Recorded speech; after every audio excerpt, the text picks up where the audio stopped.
Ito si Rolly. Classmate ko pala siya. At ako naman si Nomo. Unang araw ko pala sa school at may nakilala akong mag-aaral at hindi ko inakala na classmate ko pala siya. Nung una, hindi ko pa alam na magkaklase pala kami at nagkasabay kami sa gate na pumasok at habang naglalakad kami, siya naman ay naglalaro. At habang naglalaro siya, tumitingin din ako sa kanya. At habang tinatanong ko siya kung anong laro niya, sabi niya naman ML. Focus na focus siya sa paglalaro niya. At hindi nagtagal, iniwan ko na siya mag-isa. At pumasok na ako dahil baka malate ako sa klase ni sir. At pumasok naman siya kahit late na. At hindi niya alam na may assignment pala. True plus true is equals to true is equals to true. And false true is equals to false. Ano kaya to? Kapag true ito ilagay ito, magiging true. Eh, gusto ko na false yung ilagay ko. Ano kaya to? Kakabilin naman itong assignment na to, tapos hindi ko alam. Ayos. Dito, tinuturuan ko siya kung paano gawin yung assignment niya. Pag TTP, magkikilin siya. FT, magiging false. Kasi mali yun. Hoy, stop coaching. At napagalitan ako. Ba't yun may naging false? Yung assignment hindi ko alam. Sir, pwede assignment ulit, sir? Hindi ko alam Hindi yan talaga. pwede kasi 2 araw na yan. Okay, get 1/4 sheet of paper. Mag-quiz tayo. Ng papel nyo at ako magbigay ng problem para i-solve nyo sa quiz. Ano kaya yung problem dito? Hindi ko nga alam eh. Itong classmate ko si Rolly, walang ibang iniisip kundi maglaro lang ng maglaro. Sir, yung assignment natin last meeting, siguro yun yung yung quiz natin ngayon. Always akong present yung kasi Sagutin niya yan. mentally absent ako. Dito naman at habang binibigyan kami ni Sir na given problem, sinasagot na namin. At habang sinasagot namin yung mga given problem na binigay ni Sir, tinitingnan ko si Rolly kung paano niya sinasagutan yung given problem. At nakita ko na ibang sagot niya at wala sa lesson. Ay hindi ko pala inaakala na sagot pala niya ay nanggaling sa FL. Bagay ito na ba yun ah? Di ko Ito eh? na pigilan na tumawa Yung dahil alam mo alam ko lang yung sa mga hero, sagot boy. niya. Siguro may naglaro. Maglalaro ka kagabi, no? Ay nagagalit Di ka gumagawa last meeting ng assignment natin dahil dyan.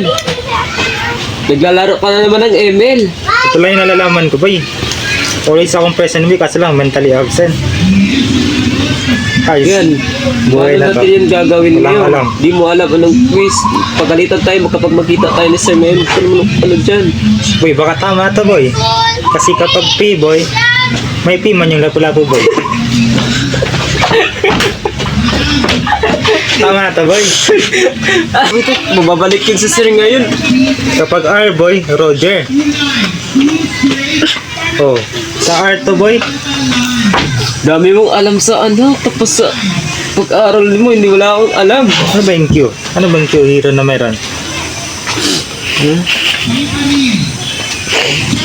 Okay class, finish or unfinished, pass your paper. Sir. Pass your paper. Okay, now i-check natin to kung tama. So,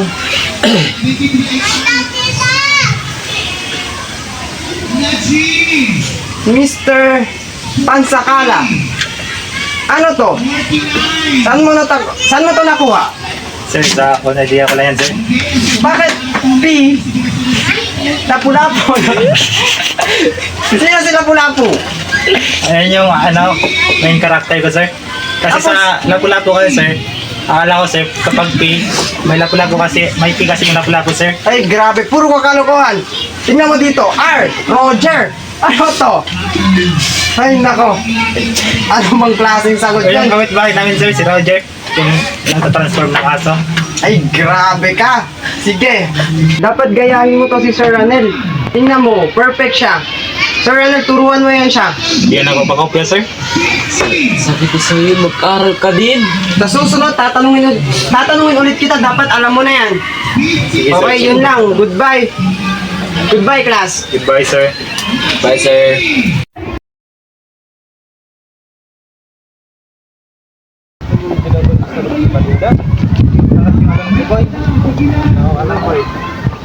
Dapat nag-aral ka din kagabi. Mabuti ba yung makarap?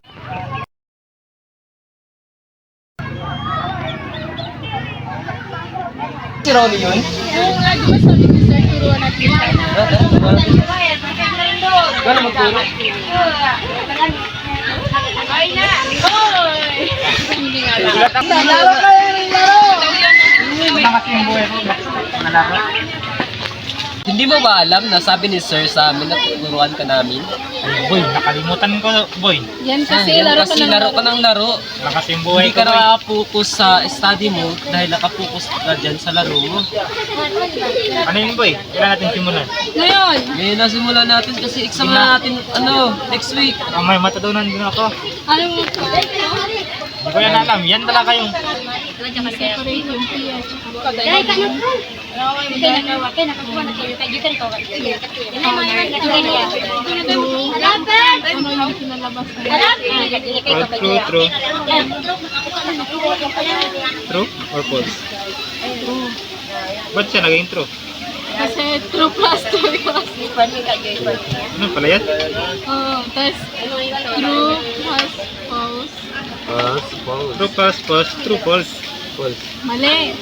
Ano pala? Nag-start ang true, then false. Kapag mauna yun, false and true. Ano yun? Kapag false and true, false true. Hindi. False. False? Ganun pala yan? Then Pang mahirap pa niyan? false and false. False and false. Alam ko yan. Ano? False yan, false. At least may natutunan ka na dyan. At least may natutunan. Ay, minatay ka wala yan. Then sa or. Ba't sila pinag-iwalay yung PNQ? Ba't yung pinag-iwalay? Kaya kan ko. Yan ay mga nagkakilya. Halapan! Ano yung kinalabas na Halapan! True. True or false? true. Ba't siya naging true? Kasi true plus true plus. Ano pala yan? Tapos true plus false. True plus false. True false. Mali. Ano pala? Nag-start ang true, then false. Kapag mauna yun, Thank you pala classmates sa pagtuturo kahit konti. May natutunan ako. Tatay ni Rolly ah. Sir, Yes, sir? ikaw ba yung tatay ni Rolly? Opo. Sir, alam niyo ba yung anak niya, sir? Lagi yan siya late. Bakit ba yan siya lagi late? Ang sabi niya sa akin, traffic daw, ganyan. Totoo ba yun, sir? Eh, di naman siya umaalis sa bahay eh. Ba't late pa rin siya dumarating doon? Kaya nga, sir, palagi na lang yan siya late. Tapos, ako po, isa ka po akong math teacher. Tapos, lagi yan siya sa mga quiz, backstack siya, sir. Backstack. Kaya nga, sinasabi ko sa'yo, sir, mas maaga. Parang delikado kasi yung grado niya, sir. Baka pwede naman pagsabihan mo yan si Rolly or baka may problema yan siya. Sige sir, subukan ko lang siya sir kausapin kasi wala naman siyang sinasabi na gano'n, nahihirapan siya sa math or something na hindi niya may hindi. Wala? Saka pagdating kasi dito sa bahay, hindi rin siya nag-aaral or something naglilindi. Palagi nag-EM lang siya. Ah, kaya pala. Tapos akala ko din na parang okay na yung grade niya, parang wala siyang naiintindihan niya lahat ng mga subject niya kasi wala siyang sinasabi sa akin. Buti naman nakita ko kayo ngayon. Gusto ko lang sana talaga inform sa inyo.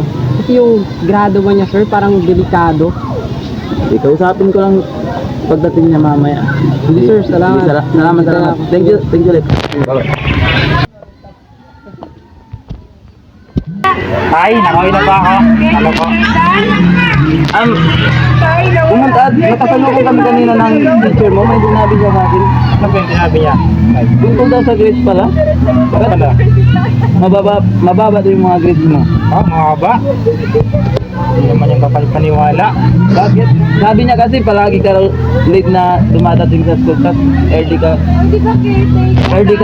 palagi ka daw late na dumadating sa school, tapos early ka naman lumalabas dito. Ah, late? 6 nga, nandun ako sa school. I was late? Yun yung sinabi ng teacher mo sa akin. Walang tayo, baka mali yun mali yung student. Teacher, mali niya. Ikaw daw sinasabi niya sa akin.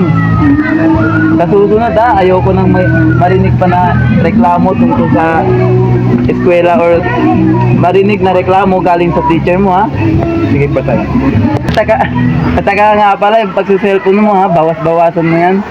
Baka sa susunod hindi na sabihin ng teacher mo is baksak ka na talaga. Sige pa tayo. Sinatama ko na po.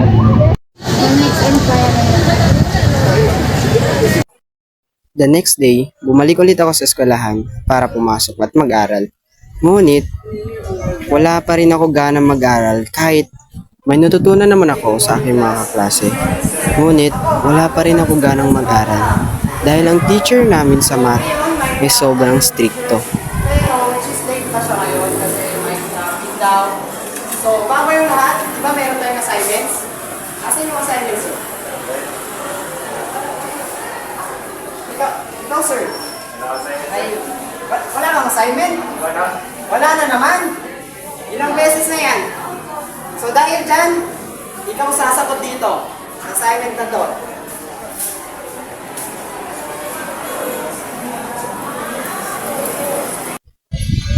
During sa time niya, wala talaga ako gana makinig. Nag-ML nga lang ako habang nagdi-discuss siya eh.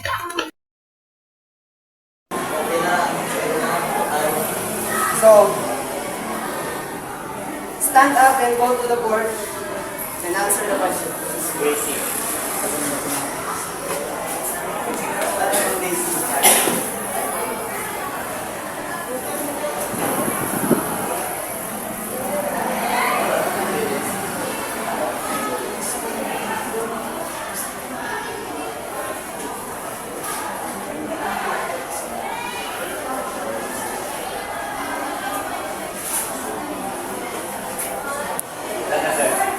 Ano ba yan?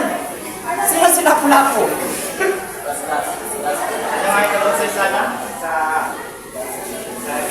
Bakit ML?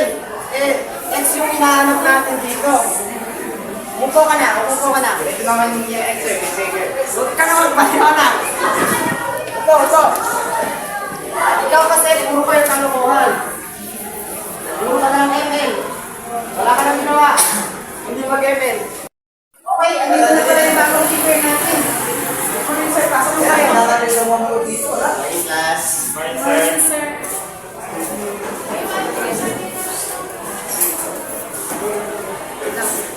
So ngayon, simula sa araw na ito, siya na yung magiging bago yung math teacher kasi may pupuntahan ako. Nung nagsabi ang aming guro na meron daw bagong math teacher na papalitan muna sa kanya, bigla naman ako naging interesado dito. Ako nga pala si Alshan Lotin, yung bagong teacher today. So, before tayo mag-proceed sa ating class, muna malaman kung sino kayo. So, mag-i-introduce tayo ng pangalan niya. So, can you please start, sir? Can you introduce yourself?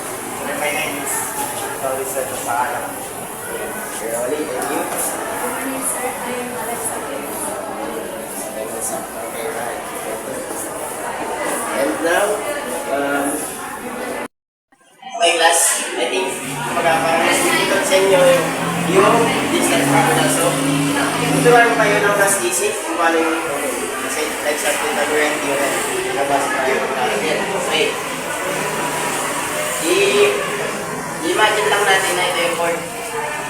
Ay, ito yung ring niya. Parang yung basketball yan. So, ang layo ng tao sa basketball is yan. So, hanapin natin kung paano yung exactly na masushoot natin siya. So, let's say for example, yung height ng ano niya is 5. So, 5.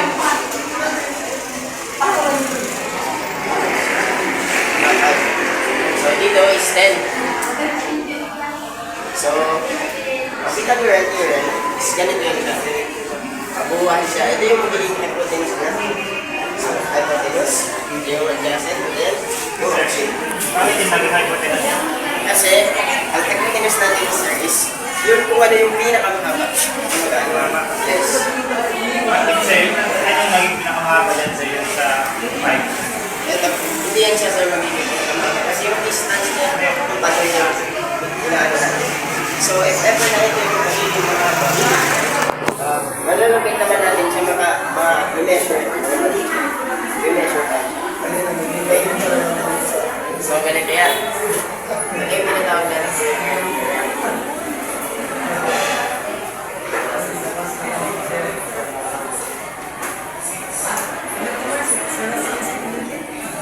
So, yan.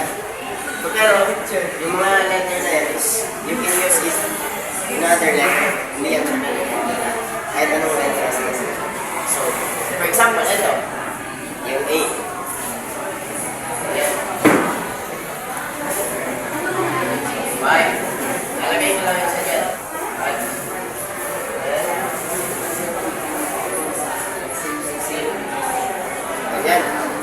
Ganyan lang siya. That's square. 5 times 5. Ano yan siya. Kapag square, sinasabi, dito times mo siya by sa sarili niya. Kapag square. So, magiging 10 times siya. So, plus, the times mo naman, ilan yung 10 times 10? Very good, 100. So, copy lang yung letter. Kasi, yung hinahanap natin is yung C. Ay magiging ganito yan siya. Yung letra niya. Yan yung so, the next is, i-add mo. I-add mo siya. So, magiging, ilan siya? Mr. Rory? 125. Very good. 25. So, 125 siya.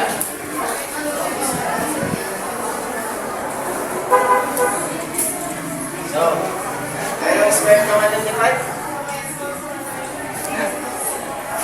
So, ang answer niya is, ito, matatanggal na yan siya.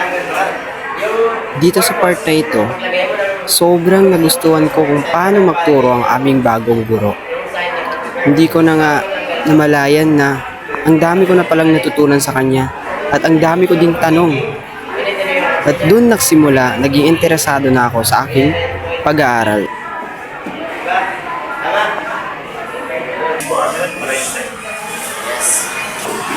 Ano yung sisay na punta sa kabila?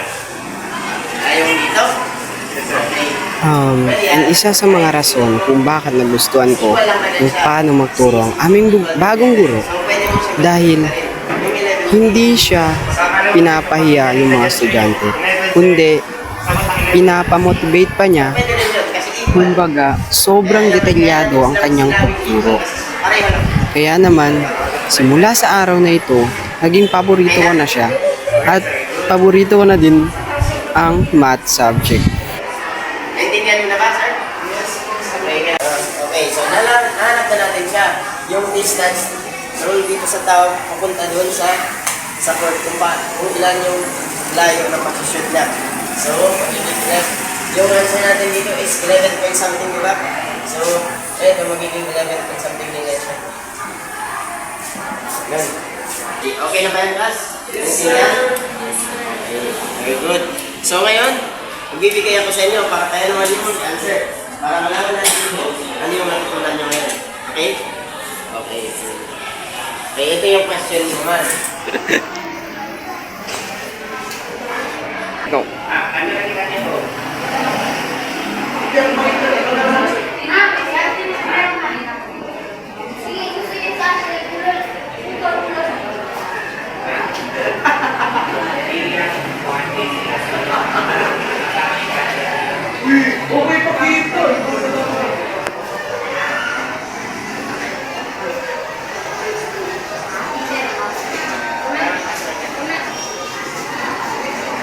Ay, okay lang yan.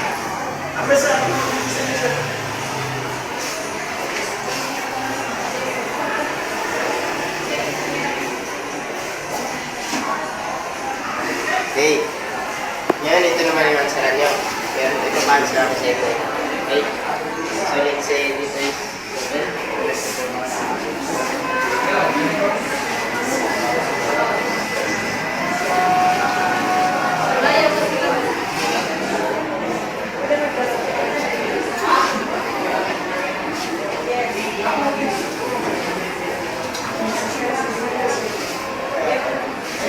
Okay? Okay, this will be your assignment for tomorrow. Okay, goodbye class. Bye, sir.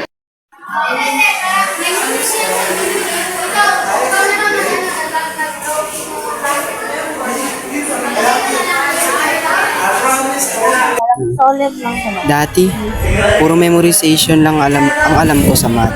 Basta formula, isaksak mo lang sa utak mo, tapos solve. Wala akong naintindihan, nakakainis at nakaka-stress. Para bang isang malaking palaisipan na kahit anong gawin ko, hindi ko pa rin masolusyonan. Kaya naman, lagi akong baksak sa math.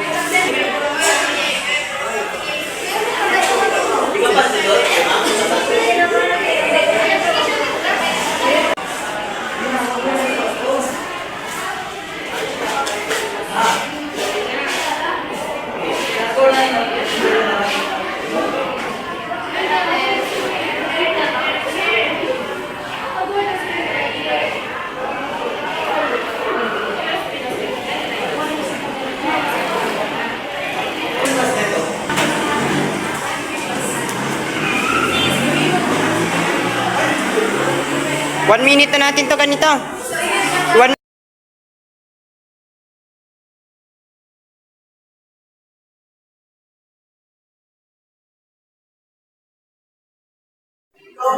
Pero, nung dumating si Sir Alshan, kakaiba siya sa ibang mga guro. Hindi niya lang basta sinasabi ang formula, ipinapakita niya kung paano ito nagagamit sa totoong buhay. Ipinapaliwanag din niya ang konsepto ng maayos at may pasensya. Hindi lang siya nagtuturo, nag-i-inspire din siya ng estudyante. Tinutulungan niya kaming maunawaan ang mga konsepto, hindi lang basta makuha ang tamang sagot. Dahil sa kanya, na-realize ko na ang math pala ay hindi nakakatakot. Masaya pala itong pag-aralan, may lohika pala ito, may sistema at may kagandahan. Hindi lang ito puro numero at equation, may kwento pala ito. At dahil sa kanya, na-discover ko ang aking kakayahan sa math. Hindi lang pala ako magaling sa ibang subjects, magaling din pala ako sa math. Dahil dito, sobrang saya ko. Isa na ang math sa mga favorite subject ko ngayon. Lahat ng ito ay dahil kay Sir Alshan. Salamat po, aking guro. Remember that students vary in their beliefs, behaviors, and learning styles. Some students change and improve over time, while others remain consistent. A student's transformation from online game addiction and slow learning to a more disciplined and focused approach is encouraging. Change is a process requiring patience, support, and understanding. A student may have learned self-discipline, prioritizing and developing a new perspective on the importance of education. Change is a process and it's not always easy. its patience, support, and understanding to help a student change. This works is 60%. Nag natin sila sir, naging 113. Square root sir, para matanggal yung square sa C, para matila na lang yung C, square, naglagay tayo ng square dito, sa square din sa kabila para magiging tayo. Nasa cancel, tapos natira sir is C equals to 10 plus 0.8. Yun yung height, galing sa tao sir, papuntang building is 10.08. Learn math one agonizing equation at a time. Some minds bloom slower, but their roots run deep. Every number was a battle, every theorem a war. Journey to mathematical understanding was a slow climb, but the view from the top was worth it. Math was his Everest, and he was determined to conquer it. Nasa cancel, tapos natira sir is C equals to 10 plus 0.8. Yun yung height, galing sa tao sir, papuntang building is 10.08.